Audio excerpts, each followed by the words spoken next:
Blood కనిపిస్తుంది, blood only మనము faeces అంటే మామూలుగా మోషన్ స్టూల్స్ మీద కనిపిస్తుంది.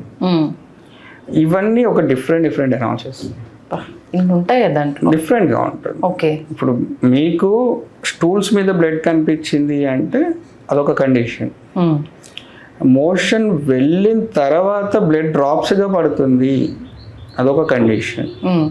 కొంతమంది వాష్ చేసుకునే టైంలో చేతికి తగులుతుంది సార్ అంటారు, అదొక కండిషన్.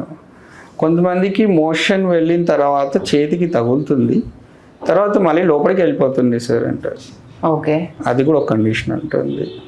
కొంతమందికి బ్లీడింగ్ ఆగదు, కంటిన్యూగా బ్లీడ్ అవుతూనే ఉంటుంది, అది చాలా సివియర్ కండిషన్. అంటే ఆగదు అసలు, బ్లీడింగ్ పైల్స్ అంటారు.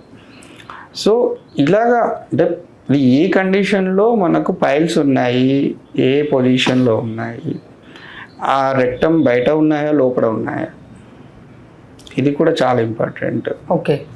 వీళ్ళు వాష్రూమ్ ఇండియన్ స్టైలా వెస్ట్రన్ స్టైలా, ఇప్పుడు వాళ్ళు కూర్చునే దగ్గర నాట్ ఓన్లీ పైల్స్, యాప్సెస్ కూడా, అంటే చిన్న రక్తం గడ్డలు, చీమ్ గడ్డలు అలాంటివి కూడా డెవలప్ అవుతుంటాయి.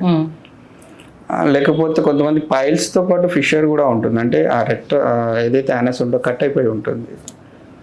ఇలాంటి మల్టిపుల్ కంప్లైంట్స్ ఉన్న వాళ్ళు ఉంటారు. కొంతమందికి ఏంటి అంటే రిపీటెడ్గా పైల్స్ వస్తుంటాయి, బ్లీడింగ్ అవుతుంది, మళ్ళీ బ్లీడింగ్ తగ్గినట్టే తగ్గి ఒక్కొక్కసారి అసలు అన్కంట్రోల్ బ్లీడింగ్ అవుతూ ఉంటుంది సివియారిటీ బట్టి. సో ఇలా డిఫరెంట్ కండిషన్స్ మనకు రెగ్యులర్గా మేము ఓపీలో చూసే కంప్లైంట్స్. ఓకే.